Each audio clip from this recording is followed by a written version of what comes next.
Welcome back, ladies and gentlemen, to the General Show. We are back with another hot episode. Please like, comment, share, and subscribe. Thank you very much for always interacting with the content. So, today we're going to do a very interesting thread reading, right? Which I found on the internet. We're going to slightly discuss it. It's for the person who needs advice on how to execute an interview. They're nervous. It's probably your first time interviewee. They're not the most sociable. They don't have the best of people skills, but then they have the skill. So this is in hopes that it will equip you into being ready for what the world will bring, because you need to think on your feet. You need to be innovative. If you really want to crack it, then it'll be what it is, you see. So just here to help you out. I know we all somewhat going to go through these interviews, and it's best that we discuss them beforehand, and I hope people will interact with the skills that worked for them. But if it didn't work for you, it's also not a problem, yeah. But we'll figure it out as we go along. And I hope you like, comment, share, and subscribe. So let's go. So it says how to respond during an interview when you're told to speak about yourself, right? So let's quickly break it down. Essentially, when you're called to an interview, what exactly is an interview? I know in some instances it's been via Skype and so forth, but then I'm talking about the face-to-face one. Well, to some degree, even the Skype one. So, an interview is a conversation between you and your potential employer. So, in most instances, they will call on someone who's going to interview you, probably part of HR or management, but then it's the one who's dealing with the personalized aspects of the work, right? So the person interviewing you wants to get to know you. So it's common for the first question to be, tell me about yourself.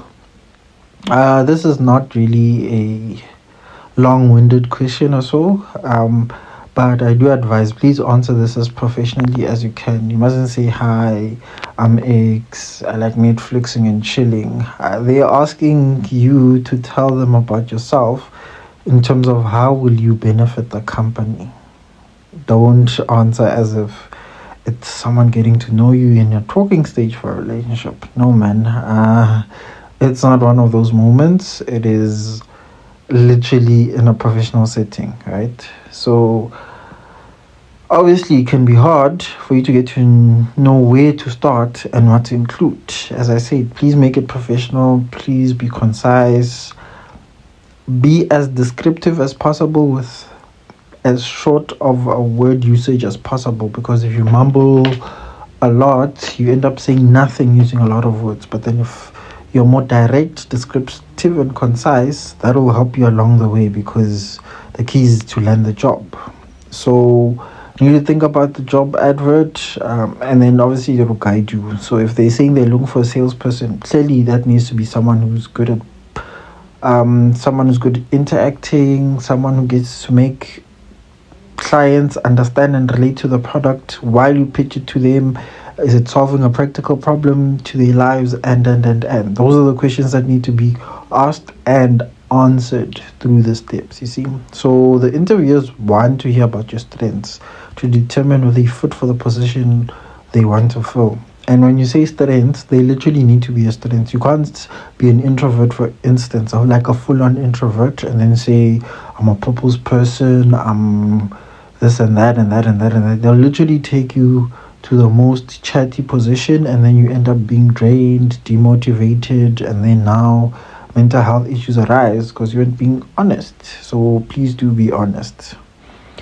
And they will equally as so, after asking for your strengths, they will ask about your weaknesses. So weaknesses can be anything and everything. It's not up for a person to necessarily judge, but remember, you can't, I'm not saying you must be dishonest with them, but then tell them that, hey man, maybe I'm not the best of morning people, but then when I get working, I get working. You see, that some way, somehow solves a lot of problems. Rather than saying, my weaknesses is I'm a Taurus, my star sign, this and that and that.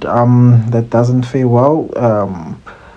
It wouldn't help you that much, you see. So they also want to ask you how you deal with challenges. So you need to be answering in the aspect that you're saying you're a team player, but then individually you're as strong as you are a team player. You see, as I said, use the simple formula of past, present, and future. So you'll say maybe the past, I was adapting to being a team player.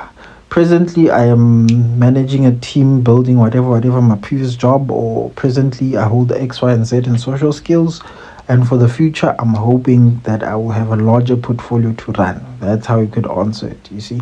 It shouldn't be one of those hullabaloo things. Remember, as I said, they want you to talk about yourself, but in a professional setting, you see. So, yeah, that's how it needs to be. For instance, let's say for your past, I'll give an example. Once again, you should focus on the things that you've done that have helped you succeed in your job in the past. And unfortunately, for many, it will be a first time job. So I think you'd mention what you did in varsity and say, in varsity, I used to be, for instance, the class tutor. I used to be the leader of this and that and that. Mention things that you've done in the past and how well they made you feel, because you're selling yourself here. So you mustn't sell yourself short. You must potentially over-advertise yourself as being competent, efficient, but also adaptive to the environment, because many modes of work are now changing. So be as adaptive, literally be like water and move with the shape of a container or the funnel in which the water is being directed, but still be equally as powerful as you used to be, you see. So yeah, that's the way. And as I mentioned, if you don't have a long work history, there's a point of reference where you've worked before. Let's say you volunteered somewhere. As I mentioned, in varsity, you did this and that. Even in high school, depending on your age and so forth.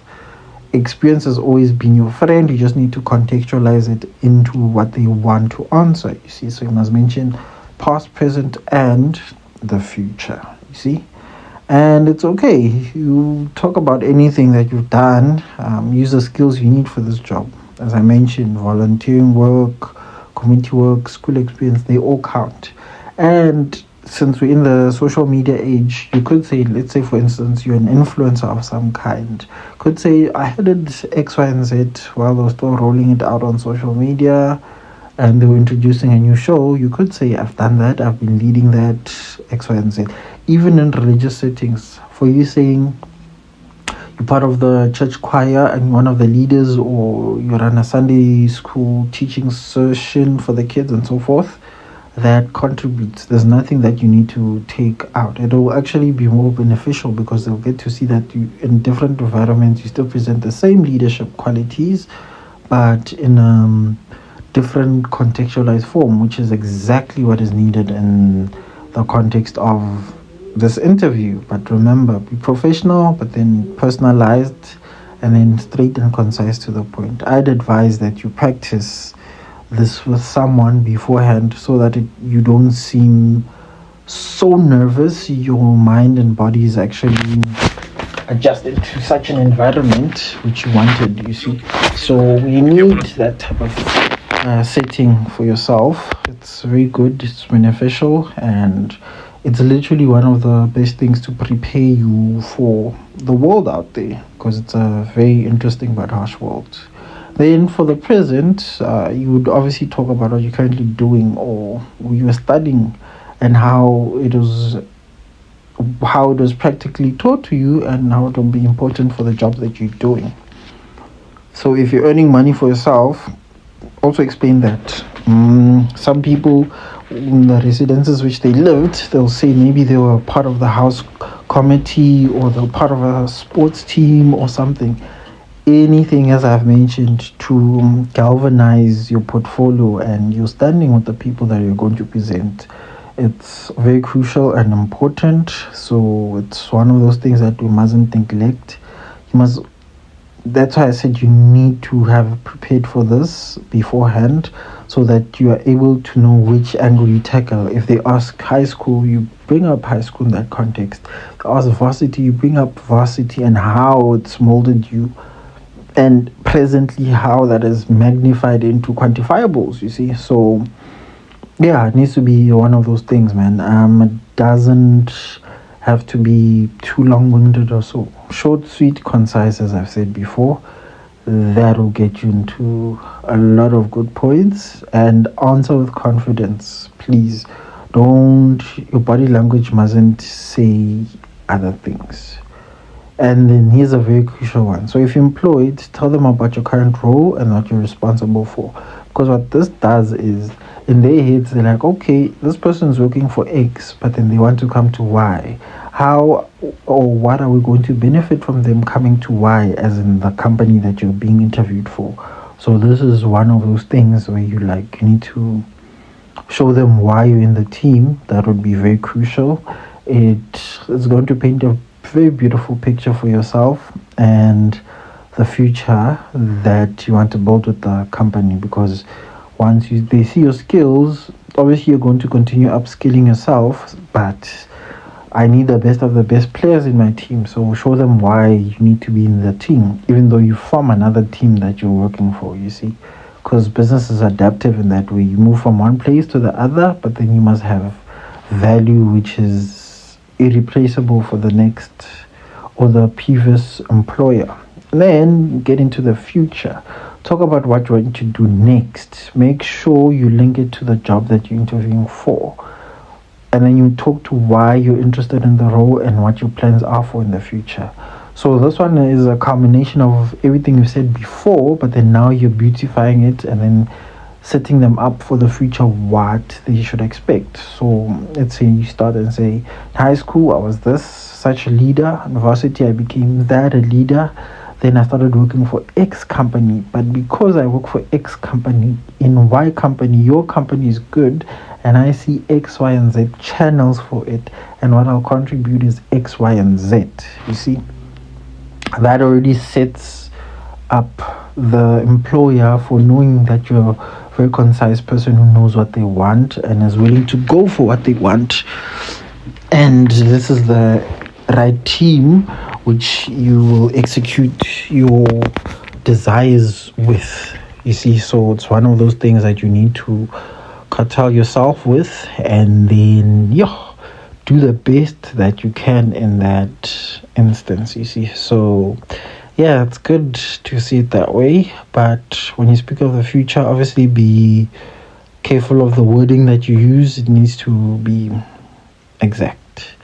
And then you need to show the interviewer that you're planning ahead and that you're realistic about what you have to do to achieve your goals. So for instance, if you're applying, you have I'm just going to use a rough estimate. So if you are applying with your undergrad qualification, but you're saying you want to be a team leader, obviously you need to upskill yourself. You could say, oh, currently I am busy with my post-grad in public management, for instance. You see, that you would be telling them, showing the interviewer that you're planning ahead by being a better leader, by having a qualification, but then also practically having the experience for you to continue and follow through with what you have, you see. So that is a good way to do it, but then again, you must be realistically achievable with that. So if you're working for a multinational corporation, obviously you tell them how you're going to upscale the country in which they're in. But if it's just a small to medium business which is just starting out, you can't tell them that you're going to roll out national plans. You need to be realistic as to what you're offering them, you see. So be careful of that. But then, as I said, the moment you practice what you're going to say, it becomes better and easier because your mind is wrapped around the idea that you need to say what you need to say, and it is more achievable and attainable in that way because you would have met all of the needs. And then, how personal should you get? This is a very important question. Remember, as I said, You need to answer professionally, but then somewhat add a bit of your personality to it. It's achievable, it's good. The more research you do is the more you'll actually find out how possible it is. But what most interviews often what they want to hear is a bit about your personal life too. So you'll say, yes, I'm a team leader, but then with the help of my family or the help of my wife, she helps me with this and this and that. We push this and that, but then that doesn't mean that because I'm a family man or because of the structures around me, I'm not able to deliver for the company. Oh, I was saying that because I am a family man and I have X, Y, and Z as my support structure, for instance, your wife or your kids, instead of being a liability, that will help me to be more focused. And because I have dependents, so you see, that would be personalizing. You showing them that, oh, okay, solid family structure. You know how most companies, if you don't have family structure, they deem you as unorganized, you see, because you have the more liabilities that you have, the more prone you are to be a responsible employee. So that's what they want to hear. So give them what they want to hear, you see. So that's how you can personalize it, and they'll also learn about you as a person, which is good. But if you're not sure what you want them to know, ask them to clarify the question, because some companies are a bit robotic. For instance, like Amazon, they are more push, uh, and very minimalistically personalized. I'm yet to see Amazon personalize themselves. They're more about pushing numbers. I've seen multiple complaints of former workers saying that they felt dehumanized and so forth. So it was one of those things, man, where you're like, yeah, you must know your target audience. So ask them to clarify, and then it's fine to include personal details that give them a better sense of yourself. As I said, it would be according to the bounds which you gave yourself from what they said to you. So if they were saying be as personal as possible, go for the family man thing. But if they said not too personal, you just say, I have a few dependents, but then I'll be responsible because I have a lot of responsibility around me. That is a bit in between, not too professional and not too personal, you see. So, yeah. And remember, please, if you don't understand the question, please do ask, because this is one of the few choices that you have where either they get you or they don't get you, you see. So you only have that one shot in life. I always say to like my nephews and nieces that be ready almost every day, and as impossible as it sounds, be ready for your day, you see. And then it says here, be careful not to include uncomfortable details that are too personal. Don't say, hey, I'm a Gemini, hey, I'm a Taurus, I'm a this, I'm a that. To be fair, you're just an employee to a company that has goals to make money. They don't want to know if you're a Taurus, if you're this, if you're that, if you're born on the 7th of July or whatever. Guys, no. We need to be careful about the information that we share. This is not a friends discussion. This is a family, it's a business meeting and an interview. So answer according to those thresholds, you see. And it's also possible for you to have a successful professional conversation and make a great impression. Just know your boundaries. As I said, the more you practice this conversation, the better it will be in terms of outcome, because you would have practiced or preempted which questions will be asked. You would have practiced how to maneuver around them, and equally so, you would have done yourself justice as the way forward, you see. So yeah, just do what needs to be done, answer what needs to be answered, and then leave the rest to the interviewers, and then they will guide you as to how and where you should go, you see. So I hope that's been very informative and helpful.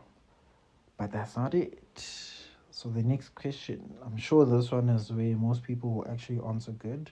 What are your strengths?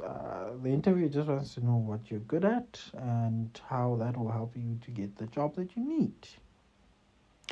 So you'll have your answer will help them to decide if you're successful in the role or if you do better in a different role. So for instance, if you say I'm an excellent salesperson, then obviously they're going to take you into the sales side. But if you say I'm an organized person, they're always going to take you to the number side or side where there's more paperwork and all of that. It depends on the student. And obviously, even with the students that you mentioned, you need to convince them that, you know what, this is a guy for that position. Because if you do that, if you do it well, you get the role. If you do it differently, they may want you, but then put you in a different role.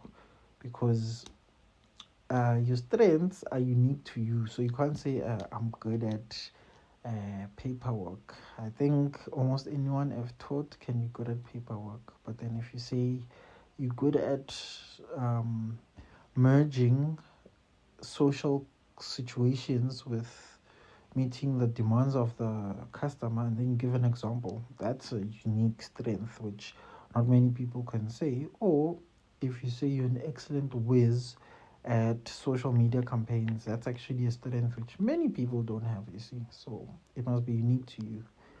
And your weaknesses, they're not asking it to make you uncomfortable. This is a very important question for the business and for the company overall, because they need to know your weaknesses, because they don't need you to put you in a place where you make the company lose money. It needs to be in a place where they will make money, but then they are aware of your said weaknesses, right? So the way you answer this will tell them a couple of things about you. So how much you know about yourself, because it's in a professional setting, whatever you answer even makes you more vulnerable. So for instance, you could say you are not exactly the best of people persons, but when need be, you do communicate, you see. And also, they need to know how you deal with challenges. I presume they will give you a question which is a challenge or challenge scenario, and then you answer it in the context of your strengths and your weaknesses, you see, and how you adapt to it, or how you're working on getting better. Because remember, guys, you can't say, hey, because the sun is moving in retrograde, what, I'm a Taurus, this and that, I can't do this and that. No, man. You need to make it realistic. You need to make it job wise, conscious, and relatable, because the moment you do that, you would have won them over, you see. So as I said earlier on, you need confidence. So how would one answer with confidence? So talk about unimportant skills, right? An effective strategy is to talk about a weakness that is not important to your job that you're applying for. So, for instance, if you say you're going to be a radio disc jockey, you can't say my weakness. Well, you can say my weakness is I'm still body conscious, but it doesn't exactly apply to radio, because in radio it's you behind the mic. But you can say, in as much as I am body conscious about myself, what sets me apart is my voice speaks for me and on behalf of my insecurities, and it ends up being a strength, you see. But say it with confidence, because confidence solves a lot of things in life. It brings you a lot of things, and it garners up a lot of great things in life. So you need to be in that aspect. You need to be effective in how you use your weaknesses to your benefit. But then they must be unrelated to your skill, remember, because the less points they minus, the better, and that is better for everyone, because we need you employed. For example, you're applying to be an administrative clerk and the job doesn't require you to do presentations in front of large people. You could discuss public speaking as a weakness. You see? So this is very important for you to understand what they want in the job description, so that you can strategize and then attack it. When they ask weaknesses, you mention unrelated things, totally unrelated, but then speak it confidently and solve the problem confidently. Because they could say, okay, what if someday you're an administrative clerk, but they need you to talk in front of a crowd? You say, okay, because I'm an administrative clerk, the more I interact with people, the more I'm working on my people skills. But that's gonna help me, because you see, some interviewers like to be dozy for no reason, or yeah, for whatever. So you just keep it moving, but be very smart. That's how I'm saying. Preparation. That'll get you in front of many doors. It'll open so many doors. It'll be amazing, and people will be flabbergasted about it. You see. So yeah, it is one of those instances, man. It's not a hectic 99 thing. You just need to be very smart about it. And the person who's going to help you interview needs to be honest with you about your body language, your articulation, your the speed in which you use to react when they throw these bombshells at you. You see? And you must be honest when you answer this question. This shows that the interview that you know yourself. So remember, omitting certain things doesn't mean that you're not being honest. You see? So if you're going to mention certain weaknesses and leave out certain weaknesses, you're not necessarily not telling them the truth, but then the ones that you are telling them about, you just need to be aware of that they show. For instance, let's say someone who has a lisp, you need to tell them, hey, sometimes I'm conscious about my lisp. You see, you're honest with them, because I think they would hear the lisp if they're observant enough, and yeah, that puts you and it bodes you well in that fitting. You see, so yeah, it's one of those things. You see, so you need to be cognizant of that, and yeah, it is one of those things that needs to take place and happen in its truest forms, you see. So, but I'm glad this is something that we're speaking about, because not many people are aware that this is something that needs to be spoken about. It's very crucial, it's very important. Interviewing tips are things we don't practice, but we should, you see. Then please explain the actions you're taking for your strengths and your weaknesses, because remember, in as much as you have a strength or weakness, you still need to work on yourself as a person. You are a continual platform of improvement. There is no one man is an island, meaning that whatever you are at the current juncture needs to upscale. So it's important you're able to explain what you're actually doing to overcome your weaknesses, even the strengths, how you aim to strengthen more with your strength points. And it will show the interviewer that you're willing to work to get to better at something. And it will also show that you're adaptive, because you can't be docile, you can't be redundant because of whatever reason.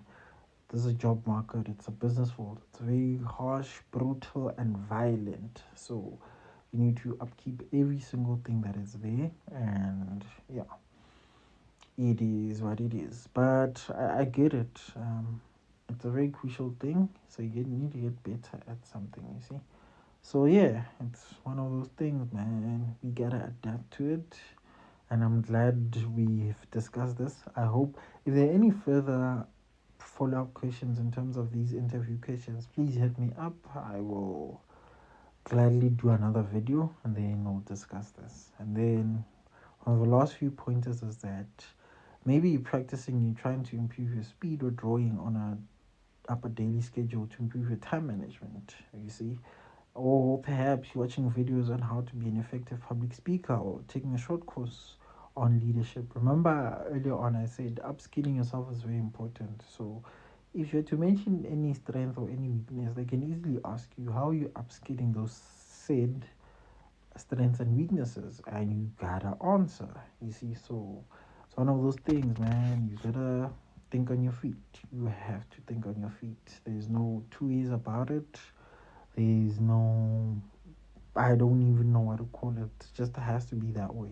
Even as a person, let's say you learned that now you can run. Obviously, your aim is to either run the best that you can to be the fastest, or run the best that you can to be the most efficient runner, for whatever reason, health or competition, you see.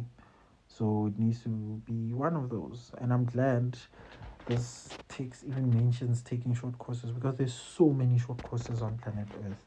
They literally, you can upskill yourself. There's so many free of them on Google and so forth. And then please don't be ashamed of your weaknesses. You must be proud of them and what you're doing to turn them into strengths for instance, as I mentioned, the lisp one. So you lisping actually means that you need to focus on your tongue and how you articulate words to minimize the whistling from the lisp. And then secondly, how you project your voice, how the tone is, enunciation, pronunciation, voice project, all of these things. So the lisp is literally going to call you out on all of this, but equally so, it is going to help you to become a better speaker. So don't feel ashamed about this. As long as you're working on it, speech therapy, speech, this and that, from the example given. And then also, please answer in a positive way, because interviewers feel more positive about a person who can show that they're taking the time to improve themselves about something within themselves. So when you're answering about the lisp, as I said, please have proper tone, have proper pronunciation, even your body language. You can't say, I have a lisp, I have a lisp.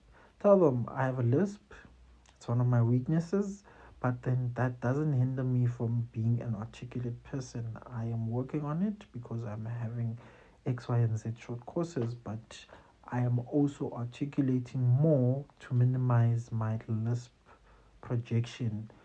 And then obviously that tells you and the employee or the interviewer that it's a positive form of doing things, you see. So yeah, it's one of those things that are very important, because hey, in today's job market settings, things are a bit hectic and we need to be movable.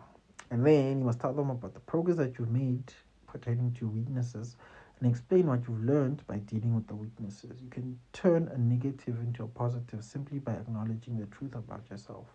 Remember earlier on it said when talking about your weaknesses, you need to be honest about yourself, you need to improve, and also need to be positive in the way you look at it. So tell them that, okay, I'm a lisper, but then in this 16 months of me doing short course on voice projection, enunciation, and pronunciation, I've actually gotten good. I've moved from a level 2 to a level 4 out of 6 levels, those type of things. But the moment you project confidence and positivity, there's no other way they are not going to be proud of you, because you're showing them that you're human. You're not being too personal, you're not being too business wise, but what you're doing out of everything, which is the most important, is you're humanizing yourself and putting yourself in a position for them to love you, for you to get that job. And that is what matters the most. So don't you leave that, don't you take that for granted also, you see. So yeah, man, it's one of those things, but learning every day. We are genuinely learning every day as people how to become better, because I think many people unfortunately weren't taught this, because they're probably the first people in their family or the first people to do the career that they're doing. But we're here, man. And then the last but not least, this is a top tip, ladies and gentlemen. If your weaknesses are the main requirements of a job, please don't apply for it. Look for something that suits your strengths instead. Because what will end up happening, let's say now you're applying for a job, there's a good salary, and it pertains to you speaking to a large group of people, but then you are horrible at speeches. You're horrible at voice projection. You're horrible at capturing people's minds. You're horrible at all of these things. What ends up happening is you have to overcompensate. And remember, say you're in a sales job, now you have to overcompensate. You're not the most sociable, you're not the most this and that. That is now going to put you at the back foot, because when you overcompensate, it affects your mental health, it affects performance, it also affects you overall, because you are not in an environment which you believe you thrive in. So, in as much as the money is worth it, rather not apply, to save yourself the time, the energy, the money, and everyone else. So, these are some of the things that you need to do. Besides that, ladies and gentlemen, thank you very much for listening to this very informative interview tip tutorial. Please like, comment, share, and subscribe. If you have any other questions, please do comment.